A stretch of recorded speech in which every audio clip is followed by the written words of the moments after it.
Sisengxakini apha kweward 42 eMabhangaleni ePemthoso. Ingxaki kukwi-10 yabantu since 2014 bayaphinda and abantu baqashelwa kwaward 7. Ukhansela wasenguqashela aba makuklinwe apha kwaMabhangala asisebenzi laluhla samini ngoba basemisebenzini asisebenzi ewe njalo mntasekhaya sicela uncedo bethu nani ANC siyavota Sapra sivote nangoku siyavota but ibe voters bonakala kuqasha bawo makhulu abaqaba benga bebeyizolo makhulu bapeye inkamkamu ngoku but baphinde basengena kwi project thina sihleli asenza into sifundile sina leadership sina internship sihleli nje apha kwaMabhangala hayi bethu nani simfonela uthi akangena indawo masibone ba masithini na yena akangena indawo abantu bayaphinda bayaqeshwa ngeback door akuzi meeting apha kuthi kuthiwa kuqeshwa abantu ukhansila wangapha usuka ngoka se-ward 7 uzoqesha abantu apha eMabhangaleni umama uClara uqesha abantu bakhe apha eMabhangaleni kwiproject yakhe thina engasixelelanga pheza MMC pheza silapha ngoku umama wabantwana ndabana abantwana abancinci bangaphangeliyo u-MMC we-ANC sicela i-ANC zapha izozincedisa apha because u-MMC umama uClara uqasha abantu abayi-1 apha uthi unguSolid Waste baqashwa nguye usimfonele confirmed what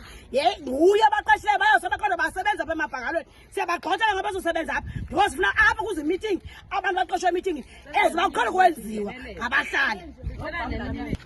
Okunye sicelayo bena sicela neminye imibutho ingenelele because nyantselo ululushala lapha sibaninzi abafana bagcwele apha sihamba nabo bahleli apha uzaphinda kushaya ubundlobongela buyanda kanti emisebenzini kwiproject ezibakhona bakuthiwa 6 months mose i6 months ifanele bakudlula abanye kuphinde kungene abanye aba baneminyaka mithathu from 2023 2024 2025 nakulo unyaka ngabo yiyo ke lanto senze saphakama noko masiba stop abantu abangomama asibulweli budala babo singalweli ubumama kodwa sicela abantu kuqeshwe nabantu abatsha futhi umsebenzi uze ebantwini ukhansila wethu kuwa ka-ward 42 utata uBhamla usifeyilile umama uClara naye sithi ka simfonela uthi abantu aba bantu baka-ward 42 mabahambe bosebenza kwa-ward 7 asiyazi ke ngoba sikweyiphi ithini iward ngoba lo uku-42 uku-7 bonke aba bantu basenjenje so asiyazi yona nto maneleka ndisiyayenza akukho leadership apha akho ntoni oko safika kule ndawo sazolahlwa nje kumhlwana kodwa hayi zanohlala apha silahliwe kula magala amabobosi awayo. Sicela enye imibutho bethu kube khona sicela eminye imibutho ingenelele.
Hayi